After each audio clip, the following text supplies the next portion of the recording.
ബിസ്മില്ലാഹ് വൽഹംദുലില്ലാഹ് വസ്സലാത്തു വസ്സലാമു അലാ അഷ്റഫിൽ മഖ്ലൂഖീൻ വഅലാ ആലിഹി വസഹ്ബിഹി അജ്മഈൻ അമ്മാ ബഅദ്. ഏറ്റവും ബഹുമാനപ്പെട്ട ഉസ്താദുമാരെ, എൻ്റെ ശബ്ദം ശ്രവിക്കുന്ന പ്രിയ മുതഅല്ലിം സുഹൃത്തുക്കളെ, കേരളം വിട്ടുകയാത്ത ജാതി വിവേചനങ്ങൾ എന്ന വിഷയത്തെ ആസ്പദമാക്കി ഞാൻ നിങ്ങളുമായി അല്പം സംവദിക്കാൻ ആഗ്രഹിക്കുന്നു. 1924 വെള്ളത്തോൾ ശുദ്ധരിൽ ശുദ്ധൻ എന്ന കവിത രചിച്ചത്. കവിതയുടെ ഇതിവൃത്തം ഒരു നായർ പ്രമാണിതവും ഉമ്മറത്ത് വെച്ചിരുന്ന നെരിപ്പോടിൽ നിന്ന് തീ ആളിപ്പടർന്ന് വീടാകെ കത്തിയായിരുന്നു.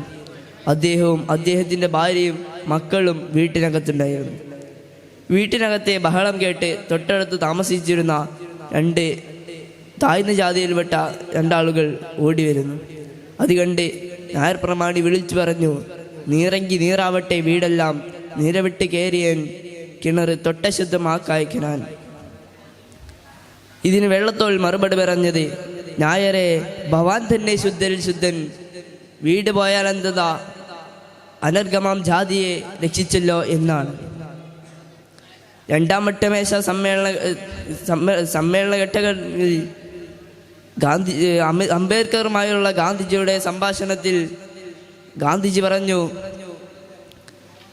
താങ്കളുടെ ശ്രമങ്ങൾ നമ്മുടെ മാതൃരാജ്യത്തിൻ്റെ സ്വാതന്ത്ര്യത്തെ വൈകിപ്പിക്കും. അംബേദ്കർ കൊടുത്ത മറുപടി, ഞങ്ങൾക്കെന്ത് മാതൃരാജ്യം, നിങ്ങൾക്കല്ലേ മാതൃരാജ്യം. വഴി നടക്കാൻ ആകാശമില്ലാത്ത, പൊതുഗണത്തിൽ നിന്ന് വെള്ളം കോരാൻ അനുവാദമില്ലാത്ത, പകൽ സ്വതന്ത്രമായി നടക്കാൻ പോലും അവകാശമില്ലാത്ത ഞങ്ങൾക്കാണോ മാതൃരാജ്യം? 1936 ബോംബെ സമാചാറിലെ റിപ്പോർട്ടിൽ അംബേദ്കർ പറഞ്ഞു, കേരളീയർ കിണറ്റിൽ വീണ ആളെ രക്ഷിക്കുന്നതിലും ജാതിയെ നോക്കിയിരുന്നു എന്ന്. തെളിവ് സഹിതമായിരുന്നു അദ്ദേഹം പറഞ്ഞത്. കാലടി ഗ്രാമത്തിൽ യുവതിയായ സ്ത്രീയുടെ കുഞ്ഞ് കിണറ്റിൽ വീണപ്പോൾ അവർ ഉച്ചത്തിൽ കരഞ്ഞുവെങ്കിലും ആരും തിരിഞ്ഞു നോക്കിയില്ല. അതുവഴി പോവുകയായിരുന്ന ഒരു അപരിചിതനായ ഒരാൾ കിണറ്റിലിറങ്ങി കുട്ടിയെ രക്ഷിക്കുകയായിരുന്നു.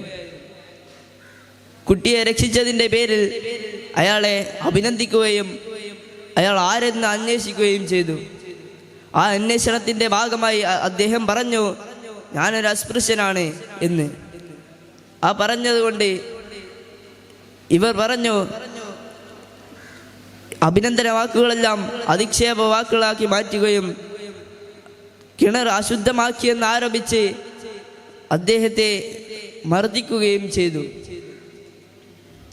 വർണ്ണാശ്രമധർമ്മത്തിൻ്റെ ഭാഗമായി മനുഷ്യരെ വർഗീകരിക്കുന്നതിലൂടെ സവർണാധികാര ബ്രാഹ്മണിക്കൽ ഹെജമണി സമൂഹത്തിൽ പരമാധികാരം നേടുന്നു.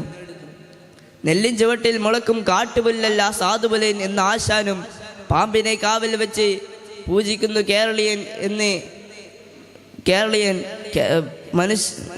പാമ്പിനേക്കാൾ പാവം മനുഷ്യരെന്ന് ഉള്ളവരും എഴുതേണ്ടി വന്നത് കേരളീയ സാമൂഹിക പരിസരത്തെ മാനവിക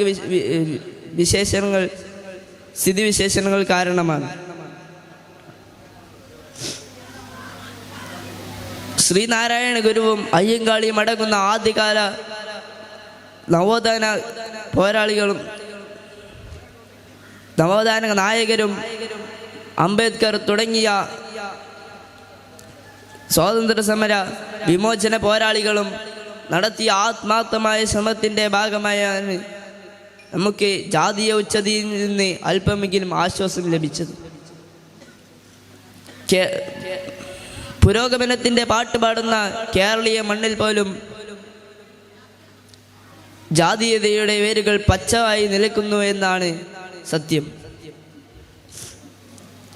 അതുകൊണ്ടല്ലേ നമ്മുടെ സുൽത്താനുൽ ഉലമ AP അബൂബക്കർ മുസ്ലിയാർ യമനിൽ ജയിലിൽ അകപ്പെട്ട ഒരു വനിതയെ രക്ഷിച്ചതിലും ഇപ്പോൾ നടക്കുന്ന കേരള യാത്ര അതിനെ കുറിച്ച് എല്ലാവരും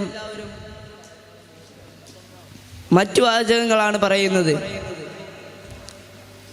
ജാതിയോ മതമോ ഒന്നും നോക്കാതെയാണ് നമ്മുടെ ഉസ്താദ് അതിനെ നിയന്ത്രിക്കുന്നത്. ഇതിൽ പല പ്രശ്നങ്ങളും ഉണ്ടാക്കി പലവരും ഇതിൽ ഇടപെടുന്നുണ്ട്. സോഷ്യൽ മീഡിയയിലൂടെയും അല്ലാതെയുമായിട്ട് പലവരും ഇത് പങ്കിടുകയാണ്. ജാതിയോ മതമോ നമ്മൾ വിവേചിക്കേണ്ടതില്ല എന്ന് ഓർമ്മപ്പെടുത്തി എൻ്റെ വാക്കുകൾക്ക് വിരാമം കുറിക്കുന്നു. വഅഹ്ദുദാവാനാ അൽഹംദുലില്ലാഹി റബ്ബിൽ ആലമീൻ.